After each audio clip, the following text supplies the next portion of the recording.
The splash echoed through Sarah's backyard like a gunshot. Through her kitchen window, she watched in disbelief as Karen's kids cannonballed into her pristine pool while Karen lounged on her expensive patio furniture like she owned the place. Sarah's finger hovered over the sprinkler system button, her heart pounding with rage and something darker, the sweet anticipation of revenge. What Karen didn't know was that Sarah had been recording everything, and the HOA president she was about to call, he was Karen's own husband. Sarah Mitchell pressed her forehead against the cool glass of her kitchen window, watching steam rise from her coffee mug as the morning sun painted golden streaks across her backyard. After 18 months of unemployment and scraping together every penny for mortgage payments, this quiet moment felt like a small victory. The pool sparkled in the early light, her one remaining luxury. The thing she'd refused to sacrifice even when the bank letters started arriving. The sound of her back gate slamming open shattered the peace.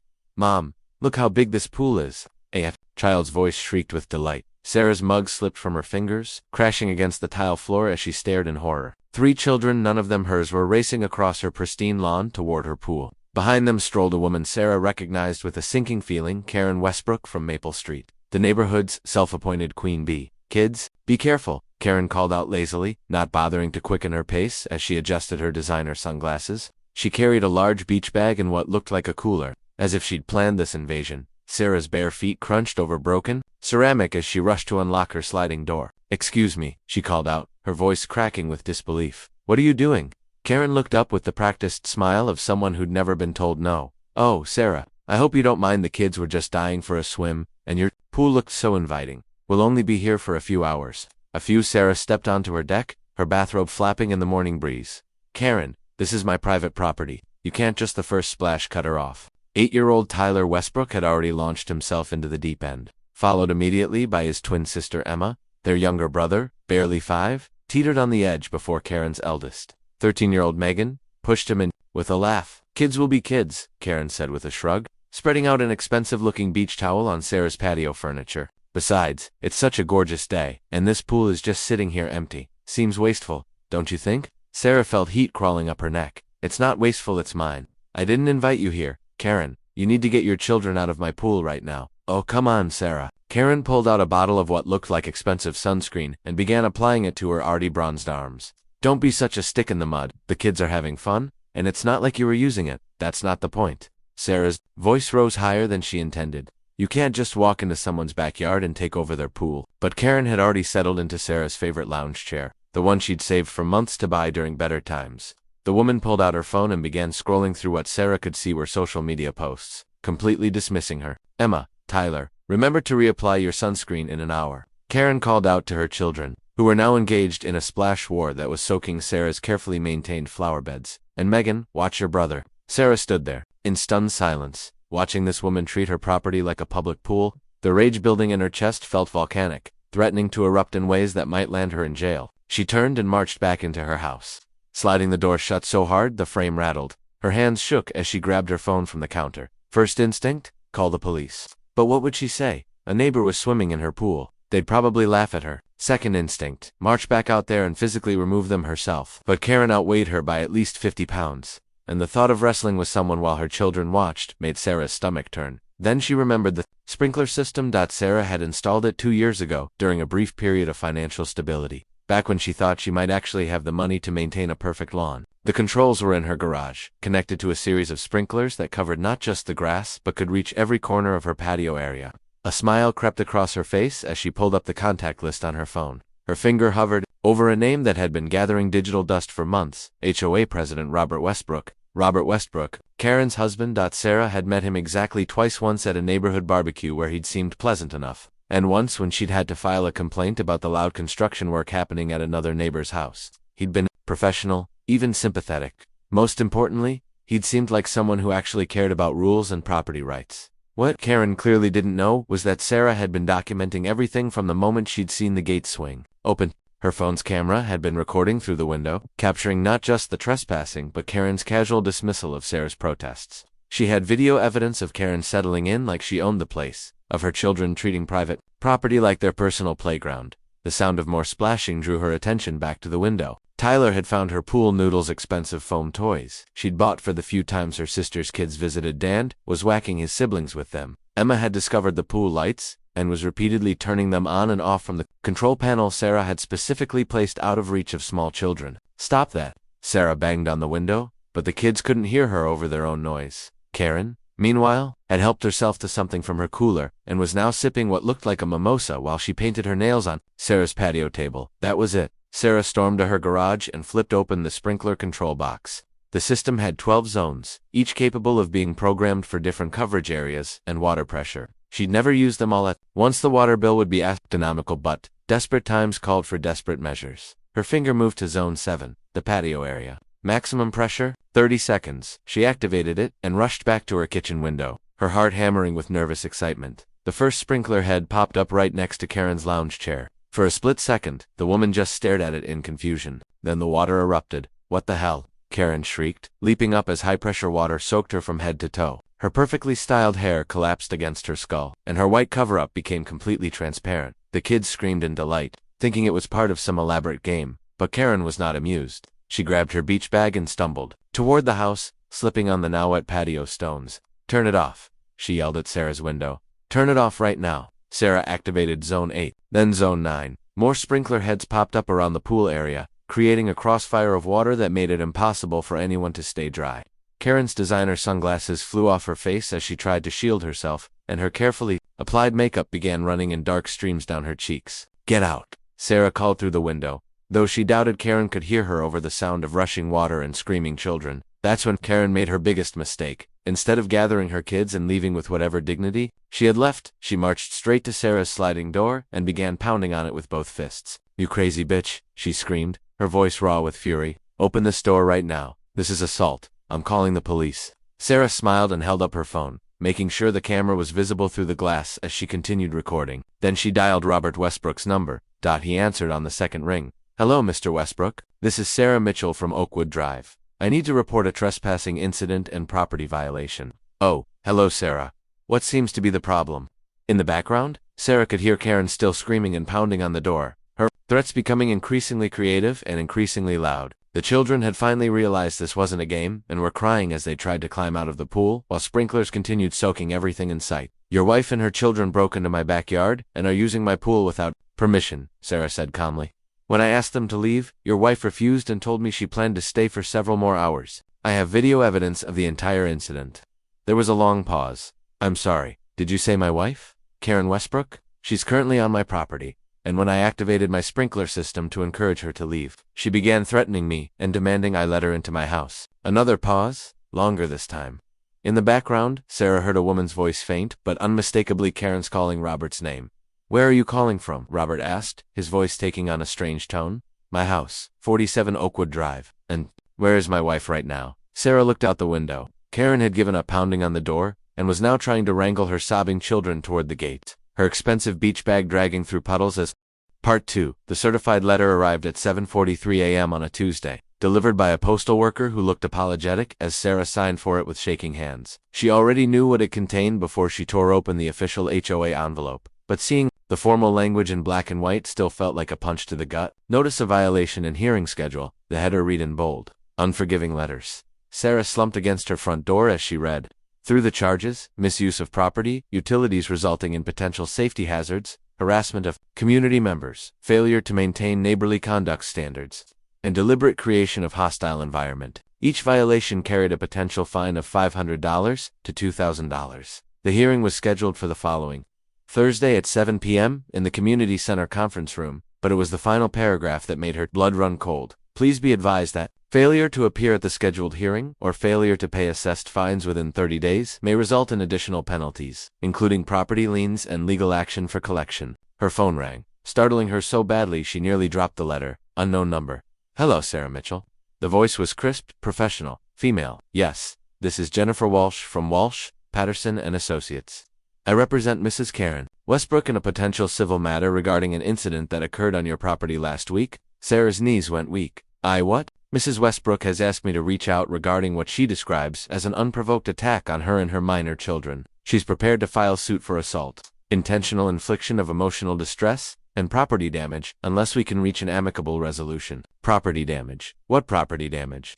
Mrs. Westbrook's phone was damaged by water, as were several personal items. "We're looking at approximately $3,000 in damages, plus medical expenses for the emotional trauma counseling her children now require." Sarah felt the world spinning around her. medical expenses. They were swimming in my pool without permission. Mrs. Mitchell, I'd strongly advise you to contact your homeowner's insurance carrier and consider retaining legal counsel. Mrs. Westbrook is willing to settle this matter for $15,000 to avoid the expense and publicity of a lawsuit, but that offer expires at 5 p.m. Friday. The line went dead. Sarah stood in her hallway, the HOA letter crumpled in one hand and her phone clutched in the other, feeling like a drowning woman watching lifeboats sail past.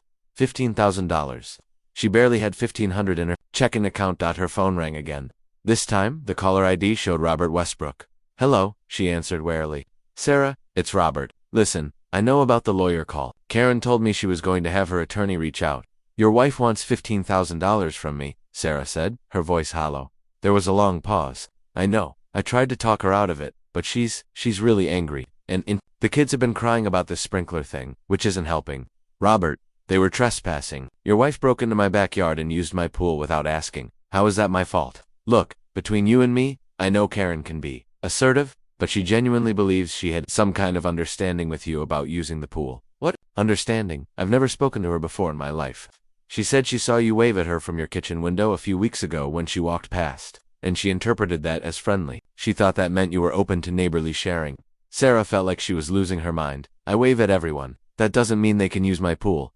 I know. But Sarah, here's the thing, Karen has the money for a legal battle. She has the time, and she has connections. Her lawyer is the same one who handled her divorce settlement from her first marriage, and that woman is ruthless. The implication hung heavy between them. What are you saying? I'm saying that sometimes it's cheaper to pay the settlement than to fight it, even when you're right. Legal fees alone could cost you more than $15,000. Sarah slid down her front door until she was sitting on the floor. I don't have $15,000. Robert, I lost my job 18 months ago. I'm barely making my mortgage payments. Another long pause. There might be another way. What? Do you mean Karen mentioned something yesterday about how nice your pool area is? How much she enjoyed the setup you have? The landscaping? The privacy? She said it would be perfect for entertaining. A chill ran down Sarah's spine. Robert, what are you saying? What if you worked out some kind of arrangement? Maybe Karen could use the pool occasionally with your permission this time, and, in exchange, she drops the lawsuit and the HOA complaints. You want me to let your wife use my pool whenever she wants? Not whenever, just ... sometimes. Maybe a few hours on weekends when the weather's nice. She'd probably even help with maintenance costs. Sarah closed her eyes, feeling trapped between bad and worse. And if I don't agree, then you're looking at a lawsuit, HOA fines, and probably legal fees that could cost you your house.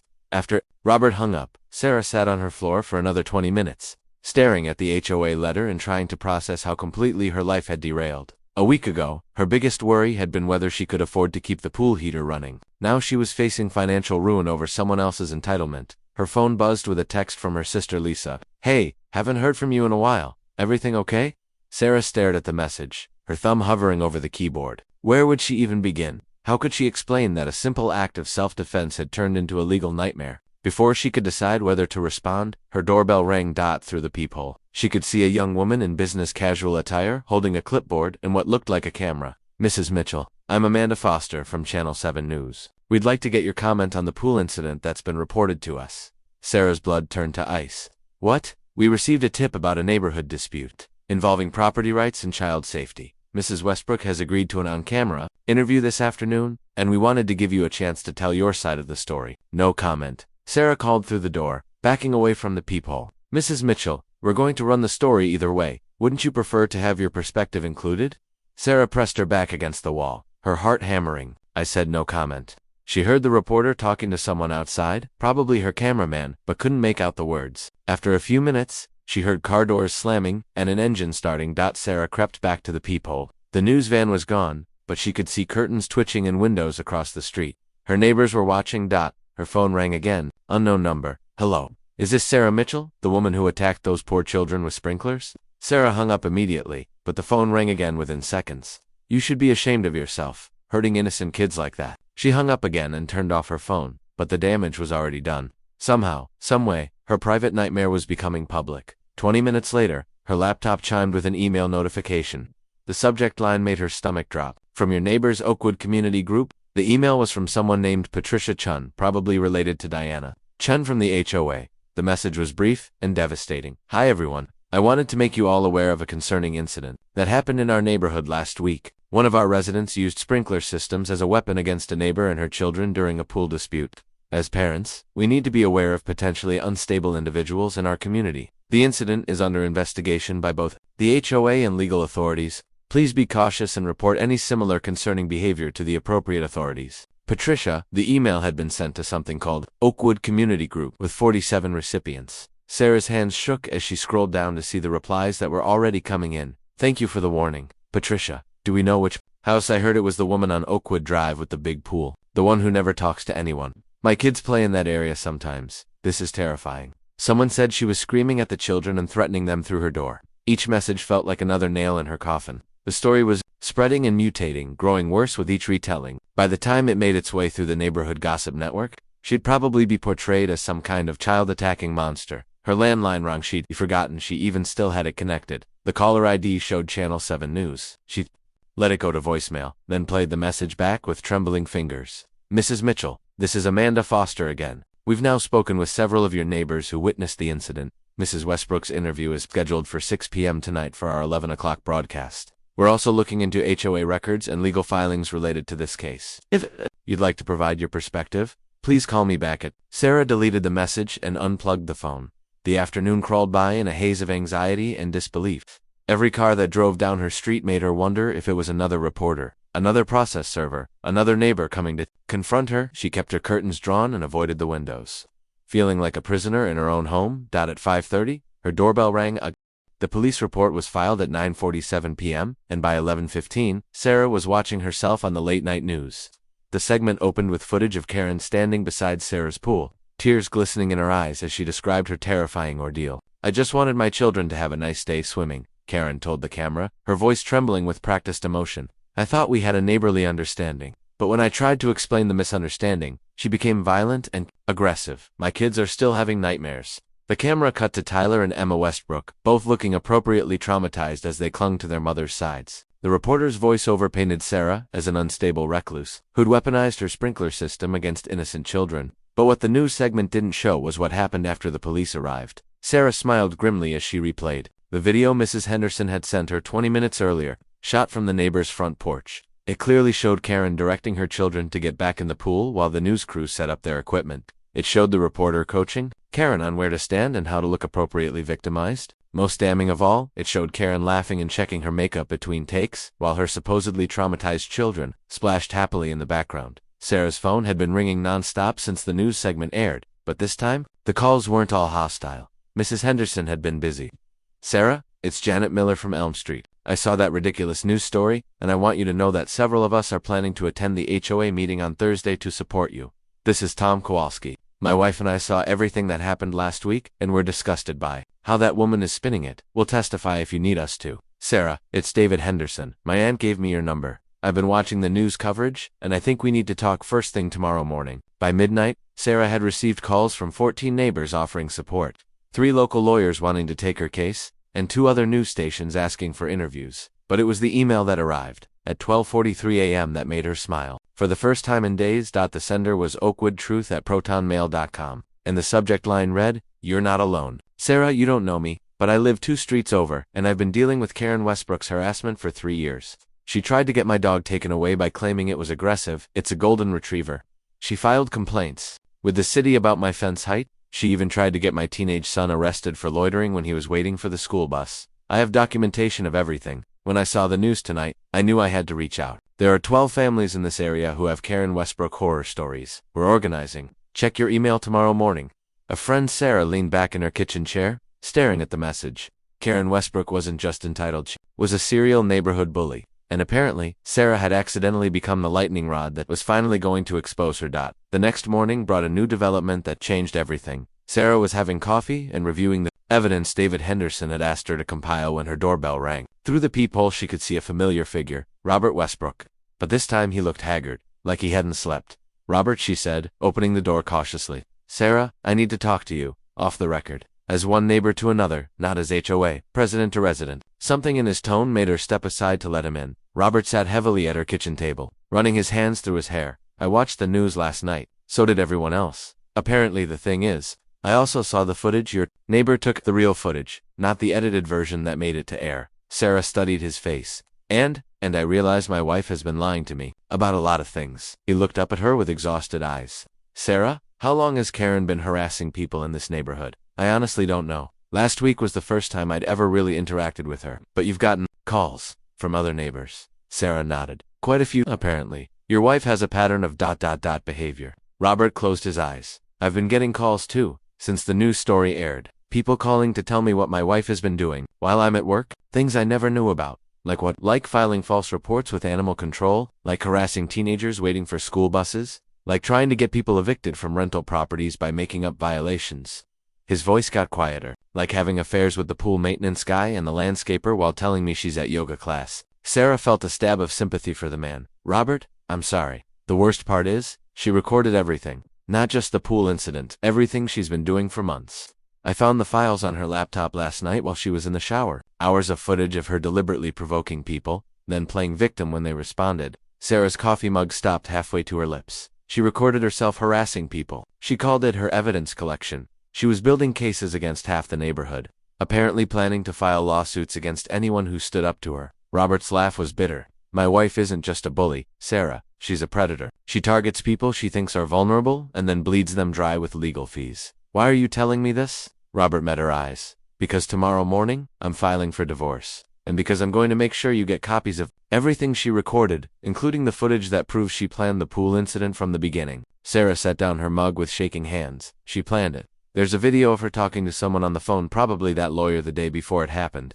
She's laughing about how she's going to teach the antisocial bitch with the pool a lesson about community sharing. She planned to bring the kids over, provoke a confrontation, and then claim you attacked them. Why would she target me specifically? Because she'd been watching you for weeks. She knew you were struggling financially, that you were unemployed, that you were the kind of person who couldn't afford to fight a legal battle. Robert's voice hardened. She specifically chose you because she thought you'd be easy prey. The magnitude of Karen's calculated cruelty hit Sarah like a physical blow. This hadn't been a misunderstanding, or even simple entitlement. It had been a deliberate, premeditated attack designed to destroy her financially and emotionally. There's more, Robert continued. The lawyer she hired. Karen's been paying her a monthly retainer for 2 years. They've done this to at least 6 other people in the area. Small property disputes, harassment claims, nuisance lawsuits, anything that would force people to pay settlements rather than fight. That's fraud, isn't it? It's a lot of things. And when I turn over all her files to the authorities, it's going to be a very big problem for my soon-to-be ex-wife.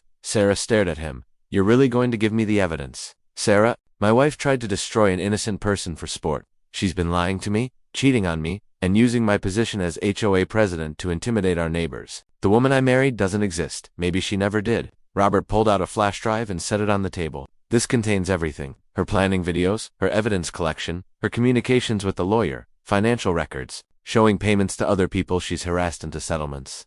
Sarah picked up the drive with trembling fingers.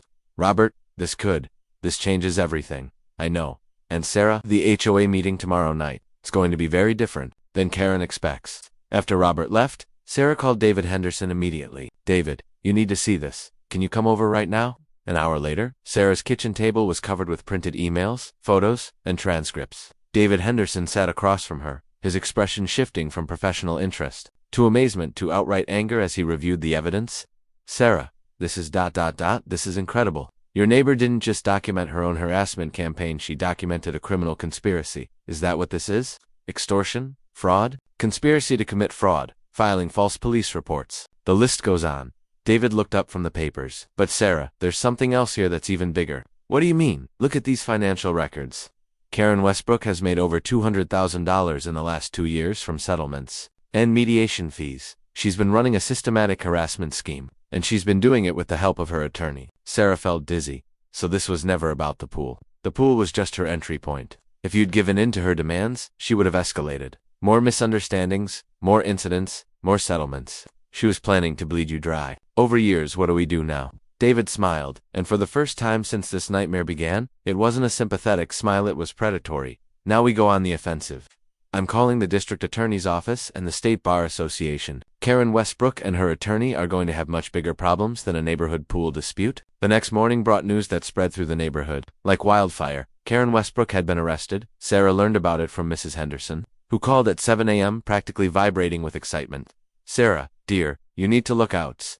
6 months later, Sarah stood in the courthouse lobby, adjusting her new navy blazer as she waited for the elevator that would take her to the 3rd floor. In her briefcase were the final documents that would close the most extraordinary chapter of her life and open an entirely new one. The settlement money had transformed everything. She'd paid off her mortgage, started the property management consulting business she'd always dreamed of, and even hired 2 employees. But more than the financial security, it was the confidence that had changed her. The woman who'd once cowered behind her kitchen window was now walking into courtrooms and boardrooms with her head held high. Sarah, she turned to see David Henderson, approaching with a wide grin, and another woman she didn't recognize. Sarah, I'd like you to meet District Attorney Jennifer Reeves. She's been handling the criminal case against Karen Westbrook. The DA was younger than Sarah had expected, with sharp eyes and a firm handshake. Ms. Mitchell, I wanted to thank you personally. Your case broke open the largest residential fraud scheme we've prosecuted in this county. I still can't believe how big it got, Sarah said as they entered the elevator together. 14 victims across 3 counties, over $400,000 in fraudulent settlements, and a law firm that's now under federal investigation. DA Reeves ticked off.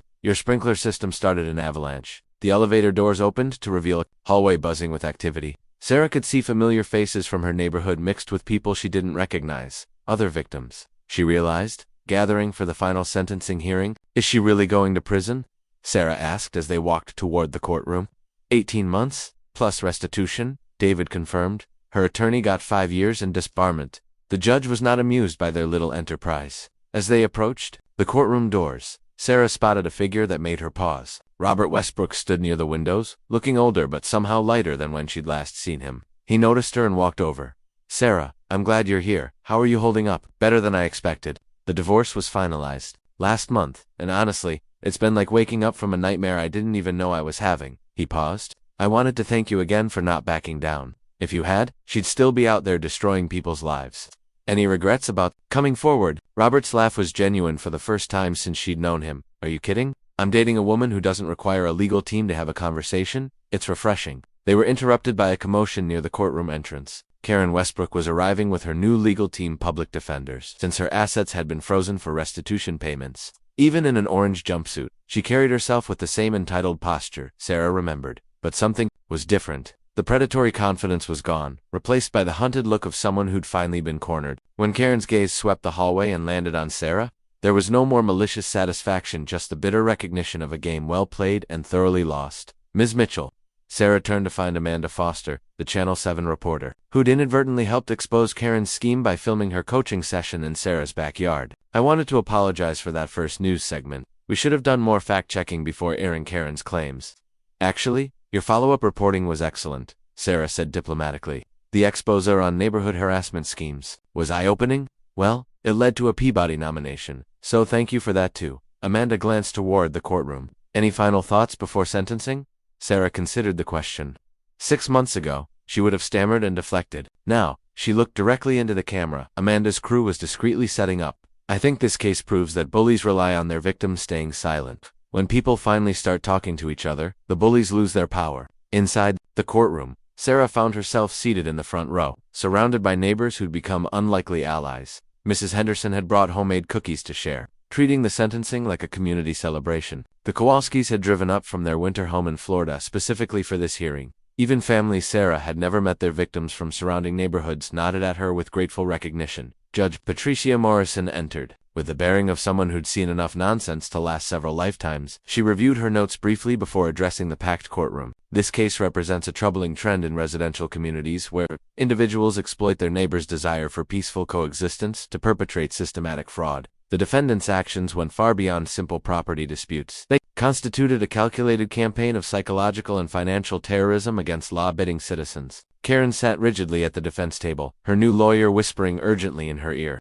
Gone was the performance artist who'd manipulated tears for news cameras. This woman looked smaller, diminished by the weight of consequences she'd never expected to face. The evidence presented in this case reveals a pattern of behavior spanning several years, targeting vulnerable individuals through manufactured conflicts designed to generate settlement payments. The defendant showed no remorse for the financial and emotional damage inflicted on her victims, many of whom were struggling economically when targeted. Judge Morrison's gaze swept the courtroom, lingering on the section where Sarah and the other victims sat. However, this case also demonstrates the power of community action when citizens refuse to be intimidated. The defendant's scheme collapsed, not because of law enforcement investigation, but because her intended victims found the courage to stand together and expose her actions. The judge turned her attention back to Karen. Ms. Westbrook, you have been found guilty on multiple counts of fraud, extortion, and filing false police reports. The court sentences you to 18 months in county jail, followed by 3 years of supervised probation. You are also ordered to pay full restitution to all identified victims, totaling $847,000.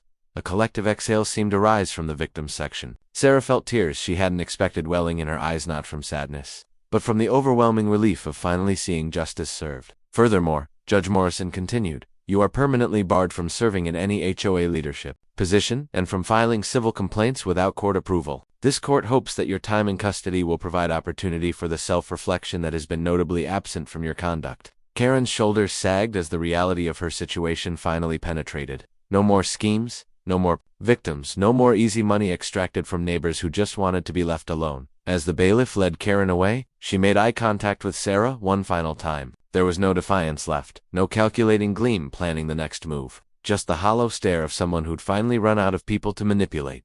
Outside the courthouse, the informal gathering turned into an impromptu celebration. Mrs. Henderson had organized a potluck lunch in the nearby park, complete with a banner reading Neighborhood Heroes. Sarah found herself at the center of it all, accepting congratulations and thanks from people whose stories she was only now fully learning. You saved my house, said Maria Santos, an elderly woman who'd been targeted by Karen's property violation scheme. I was about to sell and move in with my daughter because I couldn't afford the legal fees anymore. She tried to get my son expelled from school with false accusations, added Tom Chen, Diana's husband from the HOA compliance office. My wife was so embarrassed, she wanted to resign from the HOA board.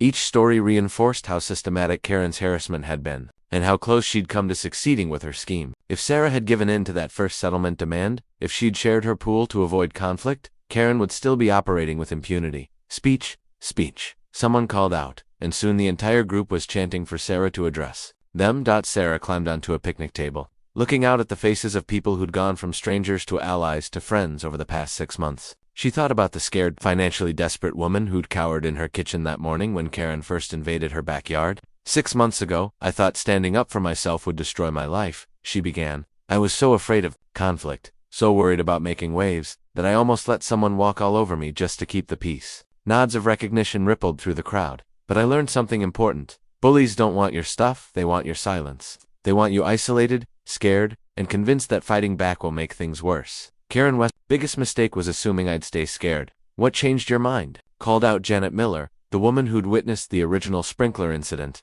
Sarah smiled, remembering that moment of decision when her finger had hovered over the sprinkler control button. I realized that my peace of mind was worth more than avoiding confrontation. And once I decided I was worth defending, everything else fell into place. She looked across the faces in the crowd, teachers, retirees, young families, single professionals, all people who'd been targeted because someone thought they looked vulnerable. The truth is, we're stronger than we think we are, and when we stop being afraid to make noise,